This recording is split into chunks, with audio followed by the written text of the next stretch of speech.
Hi viewers, welcome to our channel. ప్రస్తుతం మనతో పాటు భరద్వాజ్ గారు సీనియర్ జర్నలిస్ట్ ఉన్నారు. వారితో ఒకసారి మాట్లాడదాం. సార్ నమస్కారం. సార్ నమస్తే సార్, అత్యాచార ఆరోపణలు ఎదుర్కొంటున్న జానీ మాస్టర్ని అండ్ వాళ్ళ వైఫ్ని కూడా ఇద్దరిని కూడా పోలీసులు అదుపులోకి తీసుకొని విచారిస్తున్నారు సార్.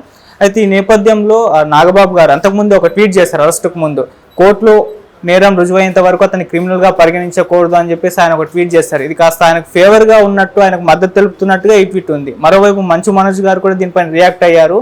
సో ఒకవేళ అతను ఏం తప్పు చేయకపోయి ఉంటే ఫైట్ చేయాలి, ఇలా దాక్కోకూడదు, అతను చాలా కష్టపడొచ్చారని చెప్పేసి ఆయన ఒకవైపు ట్వీట్ చేశారు.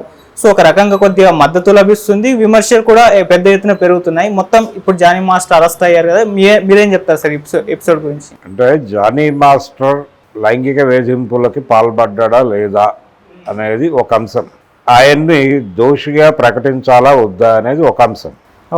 ఒక ఎలిగేషన్ వచ్చింది అతని మీద, ఎలిగేషన్ ప్రూవ్ అవ్వాల్సిన అవసరం ఉంది. ఎక్కడ ప్రూవ్ అవ్వాలి? న్యాయస్థానంలో నిరూపణ కావాలను, కాకుండా అతన్ని నేరస్తుడిగా పిలిచే హక్కు లేదు. అతన్ని జైలుకు పంపించినా రిమాండ్ ప్రిజనర్గా పంపిస్తారు. రిమాండ్ ప్రిజనర్స్, కన్విక్టెడ్ ప్రిజనర్స్ అని ఇద్దరు ఉంటారు జైళ్లలో. రిమాండ్ ప్రిజనర్ అనేవాడు నేరం మోపబడినవాడు మాత్రమే, నేరస్తుడు కాదు. కన్విక్ట్ అయినవాడు, శిక్ష పడినవాడు, నేరం నిర్ధారణ అయినవాడు, వాడు వేరు. శిక్ష పడిన ముద్దాయి, విచారణలో ఉన్నటువంటి ముద్దాయి, వీళ్ళిద్దరి మధ్య ఉన్నటువంటి తేడాని గుర్తించాల్సి ఉంటుంది. అయితే ఇదే నాగబాబు గారు గతంలో ఒక క్రిమినల్ ముఖ్యమంత్రి అని జగన్మోహన్ రెడ్డి గారి మీద మాట్లాడాడు. మరి ఈ జ్ఞానం అప్పుడు ఏమైంది అనేది ఒక ప్రశ్న. జగన్మోహన్ రెడ్డి మీద ఏ కేసు ప్రూవ్ కాలా, కోర్టు ఇతను నేరస్తుడు అని నిరూపించలేదు, నిర్ధారణ చేసి తీర్పులు చెప్పలా. నిర్ధారణ చేసి తీర్పు చెప్పుంటే ఆయన చెప్పిన ప్రకారమే అప్పుడు మీరు క్రిమినల్ ముఖ్యమంత్రి అనడానికి అవకాశం ఉంది. ఆయన క్రిమినల్ యాక్టివిటీస్ మీద ఏదైనా కోర్టు ఆయనకు శిక్ష వేసినట్టుగా మీ దగ్గర సమాచారం ఉందా? ఉండి అలా మాట్లాడారా? ఈ విచక్షణ ఆనాడు ఏమైంది అనేది ఒక ప్రశ్న. దీన్ని పక్కన పెట్టేస్తే ఇది ఆల్రెడీ ట్రోల్ జరుగుతోంది నాగబాబు మీద, వైసీపీ సర్కిల్స్ నుంచి జరుగుతోంది, నేను కొత్తగా చెప్పడం కాదు. ఈ టోటల్ విషయంలో ఒకటి లైంగిక వేధింపులకు సంబంధించిన గొడవ. అతను నిజంగా చేసుంటే, సీరియస్గా అమ్మాయి దగ్గర సాక్ష్యాలు ఉంటే దానికి సంబంధించి లీగల్గా ప్రొసీడ్ అవ్వచ్చు. ఆల్రెడీ అరెస్ట్ అయ్యాడు, కోర్టులో అతను కంటెస్ట్ చేస్తాడా, కన్ఫెస్ అవుతాడా అనేది చూడాలా. ఓకే, రేపు అతన్ని కోర్టు ముందు హాజరుపరుస్తారు, జడ్జి గారు అడుగుతారు, అయ్యా నువ్వు నేరం చేశావా, నీ మీద ఈ నేరం మోపబడింది, ఈ నేరం మీద ఒక ఎఫ్ఐఆర్ ఫైల్ అయింది, దీని గురించి నువ్వేమంటావో క్వశ్చనింగ్ అనే ఒక ప్రోగ్రామ్ ఉంటుంది కోర్టు ప్రొసీడింగ్స్లో. అడిగినప్పుడు ఆయన నేరాన్ని అంగీకరించవచ్చు, నిజమే అని చెప్పవచ్చు. చెబితే ఒక కన్ఫెషన్ స్టేట్మెంట్ రికార్డ్ చేసుకుంటారు, నేరాంగీకార వాంగ్మూలము అంటారు దాన్ని తెలుగులో. ఓకే, అది రికార్డ్ చేసుకుని ఆ ప్రకారం ఫైనల్గా ఏం చేయాలో అది చేస్తారు. అలా కాదు నేను కంటెస్ట్ చేస్తాను అంటే నువ్వు ఎవరైనా లాయర్ని పెట్టుకో బాబు అంటారు. ఒక డిఫెన్స్ లాయర్ ఎవరో ప్రవేశిస్తారు, ఈలోపు బెయిల్ వేస్తారు, బెయిల్ మీద బయటకు వస్తాడు. ఇప్పటికే ఇతనికి సంబంధించినటువంటి ఇమేజ్ డ్యామేజ్ అయిన మాట వాస్తవం. ఇతనికి అవకాశాలు వస్తాయా రావా అనేది ఒక మీమాంస. కెరియర్ ఏమవుతుంది అనేది, అతని కెరియర్ ఉంది కదా. ఇలాంటి కోర్టు వివాదాల్లోనూ, నేరాలలోనూ కోర్టు నుంచి నేరం చేశాడు అని ధృవీకరణ జరిగినటువంటి కేసుల్లోనూ ప్రపంచం ఎలా రియాక్ట్ అయింది అనటానికి మన దగ్గర అనేక ఉదాహరణలు ఉన్నాయి. ఓకే, కొరియోగ్రాఫరే సలీం మాస్టర్, ఆయన ఒక మర్డర్ కేసులో ఇరుక్కున్నాడు. ఇరుక్కోవడం కాదు, నిజానికి ఆయనకు సంబంధించినటువంటి ఒక షాపు అద్దెకిచ్చారు. ఆయన అద్దెకిచ్చిన వాళ్ళు వేకెట్ చేయట్లేదు, ఘర్షణ జరిగింది. ఆ ఘర్షణలో ఒక కుర్రాడు చనిపోయాడు. ఆ షాప్ రెంట్కి తీసుకున్నటువంటి వాడి కొడుకు అతను. వాళ్ళు కోర్టుకు వెళ్ళారు, ఈయన పరారయ్యాడు. ఈయన్ని ఫైనల్గా అరెస్ట్ చేసి తీసుకెళ్ళి కోర్టులో ప్రొడ్యూస్ చేశారు. గందరగోళం అయింది. అది ఫైనల్గా ఆయన కెరియర్ నాశనం అయింది. చివరికి ఆయన ఏ కండిషన్కి వచ్చాడంటే విరాళాల మీద బతకాల్సినటువంటి పరిస్థితికి వచ్చాడు సలీం మాస్టర్. సలీం మాస్టర్ అంటే రాఘవేంద్రరావు గారి సినిమాలన్నిటికీ ఆయనే కొరియోగ్రాఫర్. వేటూరి పాట, చక్రవర్తి మ్యూజిక్, సలీం డ్యాన్సు, ఈ మూడు రాఘవేంద్రరావు గారి సినిమాలను విజయపథంలో నడిపించాయి. అటువంటి సలీం మాస్టర్ ముగ్గురు ముఖ్యమంత్రులతో డ్యాన్స్ చేయించాడు ఆయన. ఎంజీఆర్ అండ్ ఎన్టీఆర్, జయలలిత. ఇంత కెరియర్ ఉంది ఆయనకి. మరి అంత కెరియరు నాశనం అయిపోయింది కదా. ఇదే పరిస్థితి రేపు జానీ మాస్టర్కి వచ్చే ఛాన్స్ ఉంది కదా.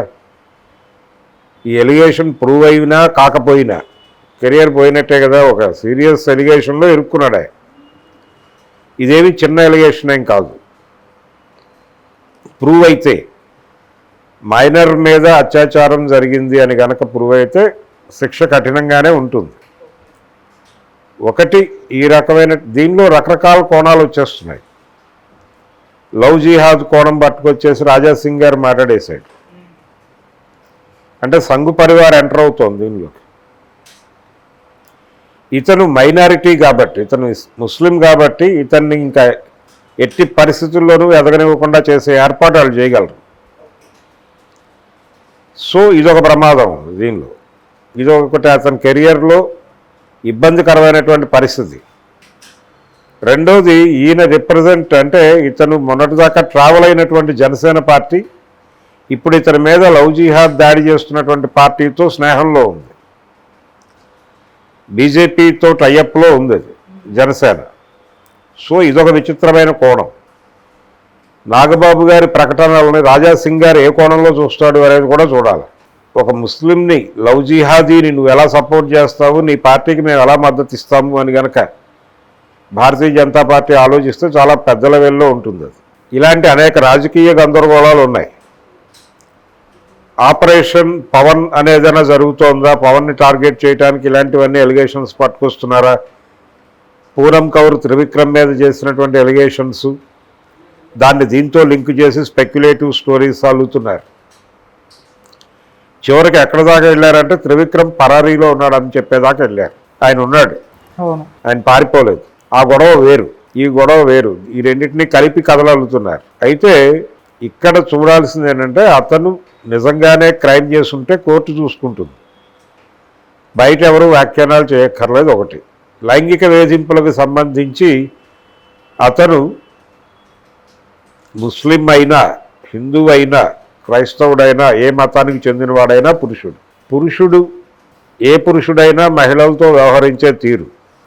రెండోది, ఇండస్ట్రీ అని చెబుతున్నటువంటి, అంటే ఇక్కడ ఒకటి చూడాలి, దేన్నైతే ఇండస్ట్రీ అని పిలవకూడదో దాన్ని ఇండస్ట్రీ అని పిలుస్తున్నాం మనం. సినిమా పరిశ్రమ బదులు ఇండస్ట్రీ అని వాడేస్తున్నారు పర్యాయ పదంగా. సినిమా పరిశ్రమలో కావచ్చు, ఏ పరిశ్రమలోనైనా సరే పురుష పెట్టుబడే ఉంటుంది, మహిళా పెట్టుబడి తక్కువే. మహిళలు ఎంటర్ప్రైన్యూర్స్గా లేరు దేశంలో. మహిళలు తక్కువే, దళితులు తక్కువే. అగ్రకుల పురుష పెట్టుబడితో ఈ ప్రపంచం నడుస్తోంది అనేదాన్ని అంగీకరిస్తే వాళ్ళు మిగిలిన వాళ్ళ మీద అన్ని రకాల జులుము చేస్తున్నారు. అందులో భాగమే ఈ లైంగిక వేధింపులు. సో ఆ ఏరియాలో టార్గెట్ చేసి దాడులు జరగాల్సిన అవసరం ఉంది. దానికి అతను పురుషుడు అనేది ఒకటి చాలు.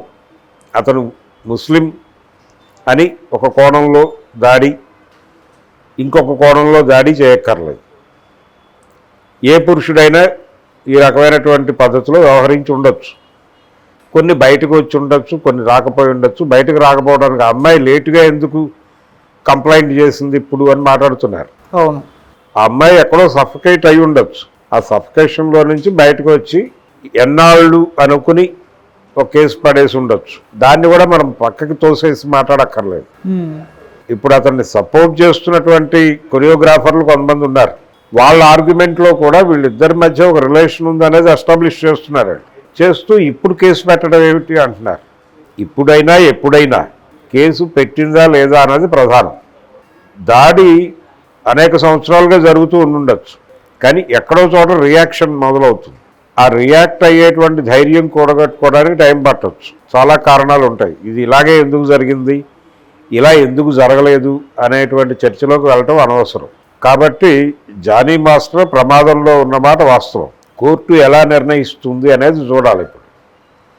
పైగా అతను అరెస్టుకు సంబంధించి కూడా మీడియా చాలా అత్యుత్సాహం ప్రదర్శించి అతను నెల్లూరులో ఉన్నాడని, తర్వాత ఇంకేదో ఒక హాలీవుడ్ సినిమా లాంటి దాంతో ఏదో ప్రాజెక్ట్తో టైఅప్ అయి ఉన్నాడని, దానికి సంబంధించిన షూటింగ్ ఏదో లడాఖ్లో జరుగుతోందని, అక్కడున్నాడని, అక్కడి నుంచి నెల్లూరు ఎడుతూ బెంగళూరులో దొరికాడని, ఆ తర్వాత గోవాలో దొరికాడని, మధ్యలో అమెరికా, గోవాలో అతన్ని కోర్టుకు ప్రొడ్యూస్ చేశారని, మధ్యలో విదేశాలకు పారిపోయాడని, ఇలా రకరకాల కథనాలు బులెటిన్కి వేరియేషన్తో నడిపారు. ఇంత హడావిడి చేయవలసిన అవసరం ఏముంది ఆ కేసులో? ఒకటి, అతను ఎప్పుడైతే సీరియస్ క్రైమ్ పోలీస్ స్టేషన్లో లాంచ్ అయిందో అతన్ని పట్టుకొస్తారు అనేది అందరికీ అర్థమైపోయిన విషయం. పైగా సీరియస్ సెక్షన్స్ పెట్టినప్పుడు పట్టుకొస్తారు. అవన్నీ నాన్ బెయిలబుల్ సెక్షన్స్ అతని మీద పెట్టింది. అతని మీద నాన్ బెయిలబుల్ కేసులు ఉన్నాయని మాట్లాడుతున్నారు. పెట్టిన సెక్షన్స్ నాన్ బెయిలబుల్ సెక్షన్స్ అంతే. సో పట్టుకొస్తారు. పట్టుకొచ్చాక కంటెస్ట్ చేసి బెయిల్కి వేసుకుంటాడు అతను. ఇదేమంత కోర్టులో అంత సినిమాల్లో చూపించినంత హడావిడిగా ఇదే పని మీద కేసు ట్రయల్ జరగదు. ముందు రిమాండ్కి తరలిస్తారు, ఆయన బెయిల్ మూవ్ చేసుకుంటాడు, బయటకు వస్తాడు. తర్వాత ఎప్పుడో ట్రయల్ జరుగుతుంది. ఆ ట్రయల్లో సాక్షుల క్రాస్ ఎగ్జామినేషన్ జరుగుతుంది. ఆ క్రాస్ ఎగ్జామినేషన్లో ఆ సాక్ష్యాలు కోర్టు వారు నమ్మితే, కోర్టు వారు విశ్వసిస్తే జడ్జి గారు ఆయన నెగిటివ్గా జడ్జిమెంట్ ఇవ్వచ్చు. ఇచ్చినప్పుడు అతనికి కఠిన శిక్ష పడవచ్చు. అతను మళ్ళీ అప్పీల్కి వెళ్తాడు. అప్పీల్ బెయిల్ మీద మళ్ళీ బయటకు వస్తాడు. ఇది ప్రొసీజర్ ఎంతకాలమైనా జరుగుతుంది. కానీ బెయిల్ మీద వచ్చినటువంటి అతనికి అవకాశాలు ఇస్తారా అనేది ప్రశ్న. ఓకే, ఒకవేళ అతను నేరం చేసుంటే, నేరం చేశాను అని కన్ఫెస్ అవటం ఒక పద్ధతి. దానివలన విలువేమీ తగ్గదు. మనకి చేసిన నేరం చెబితే పోతుంది అనేది ఒక పాత నమ్మకం ఒకటి ఉంది. ఓకే, ప్రాయశ్చిత్తాన్ని అంటే పశ్చాత్తాపాన్ని మించిన ప్రాయశ్చిత్తం లేదు అనేది కూడా మన వాళ్ళు చెప్తూ ఉంటారు. ఇవన్నీ పక్కన పెట్టేసి ఒకవేళ క్రైమ్ చేస్తుంటే కన్ఫెస్ అవటం అనేది మంచి పద్ధతి. అంటే ఆత్మవిమర్శకి అవకాశం కల్పించే పద్ధతిలో వ్యవహరించడం అవసరం. అతన్ని టార్గెట్ చేసి దాడి చేయటం కన్నా కూడా అతనికి ఆత్మవిమర్శ చేసుకునే వెసులుబాటు కల్పిస్తూ ఆ పద్ధతిలో విమర్శ నడిస్తే ఒక పద్ధతి. సామాజిక కోణం చూడాలి ఇక్కడ. సామాజిక కోణం, పురుషాధిక్య సమాజంలో మనం ఉన్నాం. అన్ని సెక్షన్స్లోనూ, అన్ని వృత్తుల్లోనూ, ఇంట్లో భర్తల రూపంలోనూ, కొడుకుల రూపంలో కూడా రాజ్యం నడుస్తోంది అనేది అర్థం చేసుకోవాలి. తల్లి మీద కొడుకు ఆధిపత్యం, అజమాయిషి, వేధింపులు జరగటం లేదా? ప్రపంచంలో జరుగుతున్నాయి కదా. భార్య మీద భర్తల వేధింపులు జరుగుతున్నాయి కదా. లైంగికం కాకపోవచ్చు, అయి ఉండొచ్చు, వేరే గొడవ. అణిచివేత సాగుతోంది. అందులో భాగమే ఈ లైంగిక వేధింపులు కూడా. పని ప్రదేశాల్లో లైంగిక వేధింపులు కూడా ఇదే కాంటాక్ట్స్లో నడుస్తాయి. సో దీని మీద విస్తృతమైన చర్చ జరగాల్సిన అవసరం ఉంది. ఇది ఇతనికి శిక్ష పడిపోతే క్లోజ్ అయిపోయే వ్యవహారం కాదు.